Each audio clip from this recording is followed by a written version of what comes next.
Welcome back to the Purple Aid Society YouTube channel, which is my contribution, my little 4D university to help us transcend into more fourth dimensional thinking. We break down ancient symbols, we break down the holy text, we go over personal development, all sorts of things. We're doing the shadow work, and Purple Aid Society is a channel to help us through that. I have personal videos of my own, but it's really a storehouse, a library of great playlists, music playlists to raise your vibrations, to give you some other perspective, musical perspective.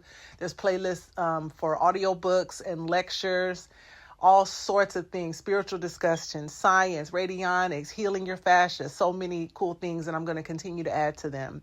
But we continue on with our discussion of the demystification of the tarot with the 6 cards. Make sure to stay till the end, and I'll give you some information on my $7 a month mystery school, and make sure to subscribe to the channel and share a video with a friend. So back to the 6s. Now, the previous video that I did dealt with the 5s, and I talked about how the 5s tend to mean frustration, disappointment, delays of some sort, conflict. But the light at the end of the tunnel is the fact that the 5s precede the 6, and it's just a little blip, a little glitch on the eternal paradigm of the life's journey, or the entire path of the life's journey. It's just, the 5 is just a little hiccup when you look at it from an eternal perspective. When we move into the 6, now we're dealing with happiness. We're dealing with happiness and harmony, joy. There's some victory. There's some sense of appreciation and gratitude. There's a win there. Something good is happening. The 6 of Swords card is very interesting because it really lays the blueprint for a firm foundation on all the other 6 cards, using 3 really strong symbolic references. So the first is this man, and he's rowing this boat. He has looks like his wife and his child are on this boat. And number 1, the swords are standing straight up in 2 rows of 3 right on the boat. They're stabbed right into the boat. And remember, swords deal with our mind, so it is a clear message, or clear representation that there is some clarity and balance of thought. The man has a clear destination. The waters are calm, which is the second layer of that symbol. So because his mind is focused, his swords, his mind, his thoughts, his vision, his plan is well thought out, right? The swords. The sword standing straight up in order, in perfect alignment, in direction of where he's going, that has led to calmer emotions because the water is so calm. There's no waves, there's no hiccups, there's no animals coming out of it, there's nothing. The waters are just making it easy for him because his mind has been clear and balanced. His emotions are as above, so below. His emotions are projecting that level of mental clarity. It's so clear that you can see a reflection in the water of the riverbank, that they're on the side of the riverbank of all these tall trees, and you see a clear reflection in the water of those trees, which shows that what's happening in the emotional is a clear representation of what's happening in the physical. The mind has been clarified. It is balanced. It knows where it's going. There's a focus, and there is a determination associated with this because the why is probably so strong. And he's steering. So even though he's steering, there's no wand on the card. The wand would be the activity of it. He's already made up his mind. And now he's executing. He's taking action. He is motivated, and he has the energy and the passion and the purpose. So even though the wand is not shown on the card, you know that by his action and his knowing where his going in the direction that he's chosen, you know that the wand is represented in that. And because of that, the emotions are clear and smooth, and so is the physical reality. And this is just a card, even though it's dealing with mental clarity and mental purpose and mental focus, knowing where one is going. It also means that because of that, there is the emotional clarity, and there is the intentional, the energetic, the movement, the action, there's clarity in that. Then there's also clarity then, because it is all, you got one thing to understand. This card to me really shows in a more simplistic view of this whole idea that we live in a holographic universe. And on one hand, the hologram means that every part of the whole contains the whole. So every cell in the universe, every particle in the universe contains the entirety of the universe. The other is that what is taking place in the mind is projected outward. So when we look at our physical reality, we know that our physical reality is a result of past thoughts, past actions, and past emotions. What we're looking at today in our world, in our physical reality, is a result of things that we have thought, done, and felt in the past. Right? So this card just reminds us let's start with the clarification of the mind. Let's get our mind straight. Let's get our thoughts and our ideas and our vision and let's get our meaning. Let's get our why straight. Let's get it straight. And then what happens next? Then we move into the Six of Wands card, which is nothing but victory. It's just nothing but victory. There's a man who's coming in and he's dressed as if he's bringing in a message. So he's probably like the kingdom messenger. And his message that he's bringing in is victory. Number one, he's on this divine white horse. And when I think about horses, the symbolism of horses is moving from one to another. It's divine transportation, especially when you see a white horse in a lot of the mythology and a lot of the fairy tale stories, a lot of even anime. A lot of times the white horse represents moving from not just one physical place to another, but one divine place or one reality to another, or one situation to another, or one relationship to another. Either way, he's bringing in some message of victory, because the messenger is sitting on him. He's draped in celebratory clothing, and he has this wreath around his head, which represents victory and success. He's holding up his wand. Remember, the wand is our energy, our magic, our purpose, the fire, the action, how the waving the wand, taking that which is in the field of pure potentiality in mind and bringing it into the physical reality, the wand being the intercessor between the two. He's holding up a wand of victory. And on his wand, there's another wreath hanging from it: celebration, victory, success. And he's coming into the kingdom, and everyone is waving their wands. Now, everyone has experienced this level of success. Now, remember yesterday, the people with the wands were fighting each other with the wands, or not. I don't want to say yesterday, because you may not have watched the 5 video yesterday. It's just when I recorded it. But the 5 of Wands video is a picture of all of these people whose wands they're using their wands as weapons. They're fighting each other, their intentions, their ideas, their desires, their energy, their actions, their intentions are all at odds. Well, here they've come together. They've solved the problem. They're now experiencing a win. They're celebrating. They're appreciative, and it's like a collective win for them, because there's a social aspect to this card. It's a collective win. So it's not only just a win for the person, it's a win for the collective. So this card really deals with incoming message, new energy of happiness, harmony, and a win. We, the collective, and myself, I and we have experienced this success that we're really, really grateful for, and we're celebrating. Okay. We come to the 6 of Hearts card, and it's happy emotions. It's just happy feelings. So in the picture, there's this beautiful estate, like one of those European stately homes, almost like a Tudor home. And this woman and this child are outside, and there's these 6 cups before them, or 4 cups before them, a cup behind the woman, and the woman is extending a cup to the girl. Remember, cups deal with our emotions, the liquid that flows through the cup, the flowing of emotions and feelings. But here's what's interesting is in these cups, there's a flower growing out of these cups. So there's this level of happiness that comes with something that has blown and that has grown and bloomed. There's a bloom of happiness, a blooming happiness that feels more sustainable versus just a cup with feelings in it, a cup with feelings that are substantiated with something. There's substantial soil in order for a plant to grow. There's soil, there's a seed, there's a plant that's put in, there's a foundation that's associated with this happiness. And you can see that in the home. There's some kind of feeling of firmly rooted, being firmly rooted. The other thing about this card that brings about the happy emotions, it's not just that there's a firm foundation with the home and the lifestyle and the happiness of what has been manifested.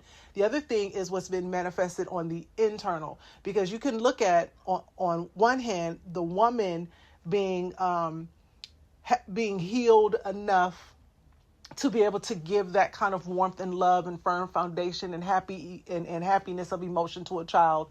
The other is offering that to the inner child. Sometimes the happiness comes when we offer the kind of love and care to an inner child that we've neglected, that we would to another child. That happiness has to begin from within. And so one thing to think about when looking at this card is to think about the deity, ancient Egyptian deity, which is just a description of a type of phenomenon, and the phenomenon being justice and balance and law and order. It's not a real person. It is an expression of a type of situation. And in my aunt's description, she holds a scales of justice, and one scale is holding a heart, one is holding a feather, which is the message of making sure that the heart is as light as a feather. And a lot of times that's done through the shadow work that one has to do in order to offer a certain kind of love to the inner child. And what I always say is the two quickest ways to lighten the heart so that it is as light as a feather is forgiveness and awareness. Being aware, accepting reality for what it is, and beginning to work through that, accepting what has happened, and also forgiveness, not for the other person, but for the benefit of ourselves. Forgiveness does not mean putting ourselves in harm's way. It does not mean weakening our boundaries. It means that I'm going to remove this as a heavy burden from my heart so that I can move forward in a productive way. And that's how you can look at the Six of Cups. So if she's doing that inner shadow work, she's forgiving, she's accepting reality, she's able to impart those good, happy feelings, a firm foundation now of happy feelings within herself, and then to the children and those who need it, vulnerable people that need it in her world. Then the last card is the Six of Pentacles card. Remember, Pentacles deals with our physical reality, our physical resources, just like the diamond and the playing cards, its counterpart. Both the metals to create the pentacle and the diamond are mined from the earth, and they're also very, very valuable. And so there's balance also, even though there's a flow with this card, because in the picture there is a man and he is holding a scale of justice and he's giving money to the poor. There are people down below him on their knees begging. He's freely giving and they're freely receiving. And the Six of Pentacles really represents the flow of currency. It is a give and a take. It is a take and a give. A society works when there's give and when there's take. And when that's in order, that tends to create, as this card would express, that tends to create more abundance for the giver as well. And a lot of the ancient texts talk about it. They talk about how money has changed forms. It changes forms in different countries. It changes form from century to century. We have new coins or new bills with a different face, or they'll remove one, or they'll have a historic coin, a mint, some type of novelty coin to represent this president. So if they change forms all the time, then it's not that money is real, because what's real is what can't be changed. That means that it's the idea of what the money represents that is real, not necessarily the money itself, right? The money represents something else, and it represents the flow of currency, the energy of currency. the giving and the receiving of it. And that's what this card is a reminder of. He's holding a scale of justice because he is referring to the balance of the give and the receive, the giving and the receiving. He's giving to the poor and the poor are receiving. And having that open channel of, allowing that current to flow in that way creates the abundance. That's what this card is representing. So it's talking about how it's just talking about the flow of it. What's under because it's not just about the physical dollar, because a dollar is really just a receipt. It's not backed by gold or anything. We've been off the gold standard since 1933, something like that. And the piece of paper doesn't mean much. It's the idea of what the piece of paper represents. It's the idea that, okay, I did a hard day's work. I gave, now I'll receive, and I'll take that and now give so that I can receive something else. I'll take it to the store and buy something so I can, it's what it allows us to do, the give and take of it.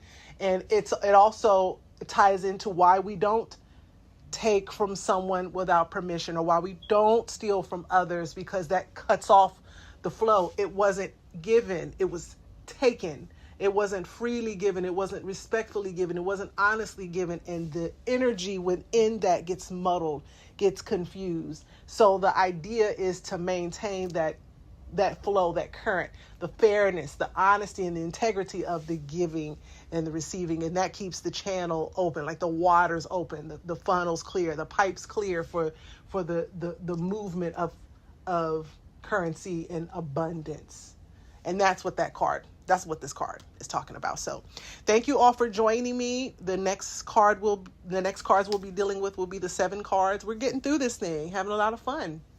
I said I was going to discuss my my $7 a month mystery school. It is called the Inner Forward Mystery School. And I've been a tarot practitioner for almost 13 years at this point. And I've been a tarot educator since 2020. And I decided to go into tarot education because I think a lot of people have a lot of misunderstanding about what it is. They think it's something hocus pocus. They think that it is a divination tool, even though people use it that way. That was never what it was intended to be. It was just meant to be a card game.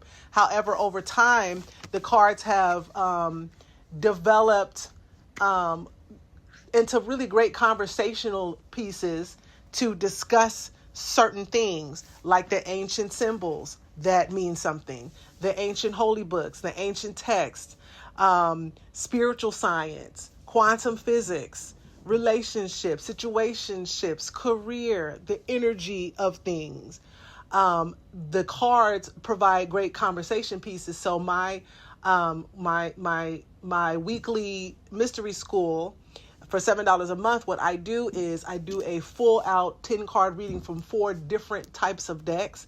And it ends up being a discussion on, we break down all the symbols going on in current society right now, things we need to be paying attention to so that we can kind of get a sense of what's happening in the world. The cards give us conversation to show us how to look at what's happening in our own world. It's not giving us the answer. It's giving us something to talk about. It's giving us symbols to break down so that we can see it in our real life world. The cards aren't the divination tool. The conversation is. It's us examining our own world, not forcing a card to do that for ourselves. But on top of that, it allows us to take a look at literature, allows us to take a look at pop culture, reality TV, music, politics. It lets us look at the fool's journey or the hero's journey, the soul's journey. It allows us to do a lot of soul searching. We do a lot of shadow work. We also do a lot of personal development because the mystery school also has a book club. So every week you get an audio of the reading where we go through all of the different cards. We pull out the Penguin Dictionary of Symbols and we break down certain meanings of certain words in antiquity. We break down the mythology. We even go into breaking down what the fairy kingdom really represents. It's not what you think. It's not hocus pocusry. We go into it all. And we also have the book club, and we're this week will be, we just finished one book. This week we'll be starting with How to Win Friends and Influence People by Dale Carnegie. That's the next we're going into, and it comes in audio format on Substack. The platform is Substack. And again, it's only $7 a month. And the people who are a part of it, who have ever gotten a reading like this from me, love them. I mean, we're talking that shit. It's very authentic. It's very real. But it's also very respectful. But, I'm very authentic to who I am. So you're going to get a little bit of cussing here and there. You're going to get some real conversation. It's a real conversation, but it's a very healing conversation. It's a very awakening conversation. And it helps us, again, like I say, to move into more fourth dimensional thinking. So if you're interested in learning more, if you want to actually listen to an episode of the Mystery School for free, you're able to do that. Go down to my description box. The link is there. I'll put some more playlists in the description box as well. Make sure to subscribe to the channel, share it with a friend, and I'll see you guys next time with the number 7 cards. Bye-bye.